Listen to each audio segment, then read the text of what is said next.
career high in points for you tonight. These, big games for you have happened going back to last season, but it seems like this year they're coming more in bunches. Just how important was it for you to be more consistent this year, and just what have you really worked on to take that consistency to the next level? It's very important to be very consistent. I mean, if I don't be consistent, obviously we might not win, or because I play a lot of minutes. So being consistent is one of the main goals I try to set. I actually got 3 goals I set at the end, the end of last year was ACC, most improved, be more consistent and rebound. So I feel like I'm doing it at a high level. I mean, I talk to Coach G every day about it. So just being consistent is the main thing. I feel like that's important. It gets you to the next level and the next step of your life when you need it. Guys, the second half in particular, I know there are targets kind of the team tries to hit, whether it's threes or stops or I can't remember what the brick, I think is the term that you guys use for. Yes, sir. Yeah. Kind of what are the indicators that kind of you look for, okay, we need to buckle down, we need to do more, and then in the second half it's kind of you start to stop Moyne. Mm-hmm. Okay, we're getting back on track. Are there things that you then start to look for defensively? Just settle down. Play defense, guard your yard one-on-one, take pride in your one-on-one defense. I feel like everybody was doing that the second half. Everybody just took pride in their one-on-one defense. Yeah, I'll say rebounding. They got a lot of second chance opportunities in the first half, so we had to put a body on them, rebound, and make the right play. I feel like in the first half we was forcing as a collective group, so in the second half we came together, just made the one more, fed it to the bigs, played the right way, and it came out with a good result. Kind of follow up again, are there ways that I know Coach mentioned playing by feel, coaching by feel too, are there different times where you start to feel like, okay, they might have had a couple on us in the first half, but now we're back on track, we strung together a couple here? Yeah, I feel like obviously y'all can see 3 games in a row we have been down the first half or the first couple of minutes. I mean, we always talk about just starting out stronger and stronger. I mean, we keep getting down at the beginning, so that's something we got to continue to work on. But as we see that over the time, I feel like we'll get better at it. And just as you guys look ahead to conference play, just what have you guys learned during this 13-game stretch, and what can you guys take with you into the slate? We've been battle tested for sure. We lost some really close games, some games we should have won, but we're ready. Like I said, we've been battle tested. A couple of us played in this league last year, so we know what to expect. We know how hostile these environments are. We know how elite these players are, so we're definitely ready, and we're looking forward to it. Guys, you kind of mentioned it already, the slow starts to most of the games this season. It really feels like the last 2 games, this team has been better in the first 5 minutes than in previous games, and then kind of slows down towards the midway point of the first half. How do you all think you can, from a player's perspective, how do you all think you can kind of get to the point where you can consistently play 40 minutes? I feel like that's being in the gym. I mean, your condition. I mean, Coach Proto is one conditions person, so getting there with him, get your condition up. I feel like nobody should be tired when we come out. So I feel like that's really it. Yeah, it's just on us. As a group, players, the coaches get us ready, they prepare us very well. So as a collective group, we just got to come out and have that mindset, don't let your foot off the gas and keep going. Coach does a great job of preparing us, and that's on us. So we just got to be better in the future. Mm-hmm.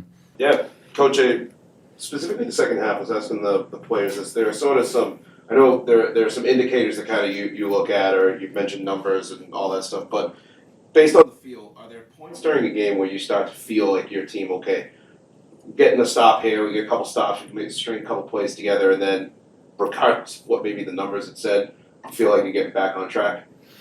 I think we've been on track all year. We just had a lot of disappointment. I'm talking about one basket disappointment, one turnover disappointment. So all of our games, we've had opportunities to be successful. But the only one that matters is the one we just played. It took what it took. It wasn't easy. It was hard. I mean, I wish everything was easier, but it ain't, right? So you just got to keep showing up, keep trying to come up with a good game plan, coach the game all the way to the end, and hope that if you have a good process and you play the right way, that you have a chance to be successful. But I think for us, it's kind of weird because most games, it's like we find a certain lineup at some point that's really good that day, and then we break through. And so it's been that way a lot. Tonight it was 2 big guys at the same time, and it helped us. And then just kind of going off of that, you guys took a few decent leads in this game, especially early on, the 7-point lead in the second half, but they kept coming back.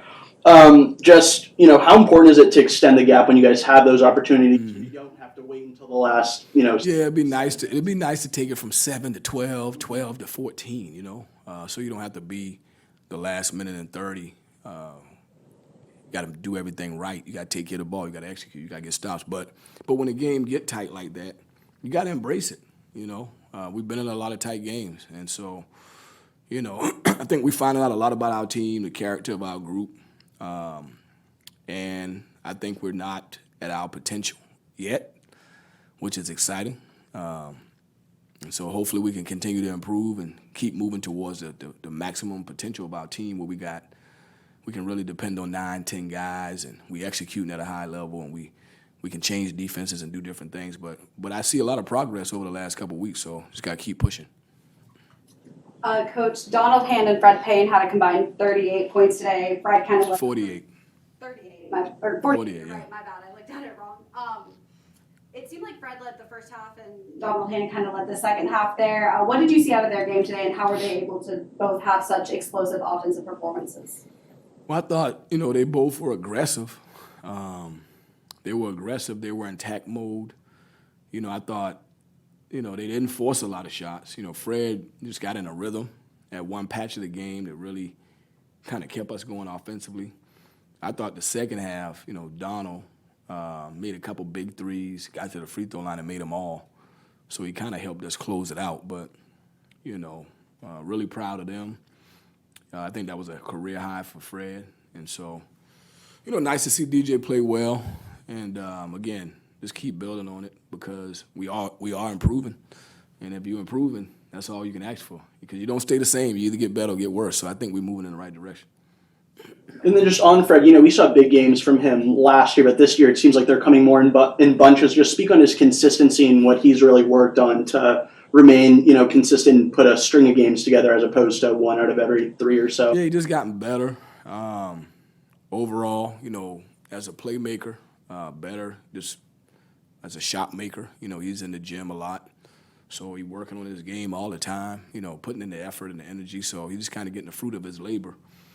And I think he's still got another level because he can play some point guard. He's really just playing the 2 right now. But as our team continue to grow and we find more combinations, I think there'll be times he can play some 1 for us.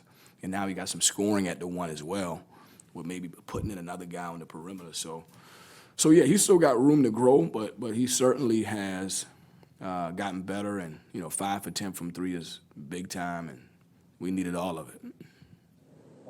Coach, this is more just a general question. I know you've seen a couple of the teams that used to be D2 teams that came up, and this is more just general across the board. There's a lot of them that come up and have success. Yeah. Like, what is it about kind of what they do when they jump up that you kind of notice, or have you noticed trends in basketball that they've been able to kind of jump on? I could rattle off 9. Yeah, we just watched this opponent the other night at St. Bonaventure, up 9 with maybe 5 minutes to go, 10 minutes to go. So, we saw that and we said, you know what, this team pretty good. We knew, we wasn't shocked. We knew, man, it's going to be a challenge. And I think it's just parity in college basketball. It's Division I players. Some of those guys transferred in there from places, and they had some experience at other D1 places, and they went to Moyne because they were D1, and the coach does a great job. And so, I'm not shocked. Again, studying that film, I said, wow, this a tough last game in the non-conference, especially with 2 days to prep, coming out of Christmas. So we knew it would be tough, but I'm glad we had a good enough plan. The staff and the players were able to lock into the plan and go find a way and get it done.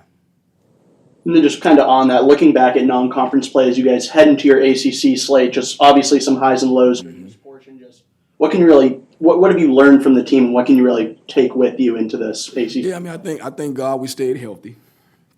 We found out a lot about ourselves with a lot of adversity. I'm thankful that we showed great character through the adversity. And we're 7-6, right? And ideally it'd have been nice if we were 5 points better, we'd be 10-3, right? And that'd have been amazing. But we're not. But we're not a 7-6 team, and we're not a 10-3 team. We're somewhere in between. But we just got to learn, from those situations, those games, and it was all different levels of teams we played. So we got to learn from all of that, and hopefully it'll help us as we get ready for the next, challenge that we got coming up. Last question. Speaking of the ACC slate starting next week, and you're playing at Georgia Tech. This team really hasn't had a true road game in a while now. How do you kind of prepare to kind of get the team ready for not only the conference slate but a hostile environment too? I mean, I feel like we've been on the road. We opened up on the road. We played a game in Springfield. It felt like it was a road game. So I feel like we've been on the road. I think we battle tested.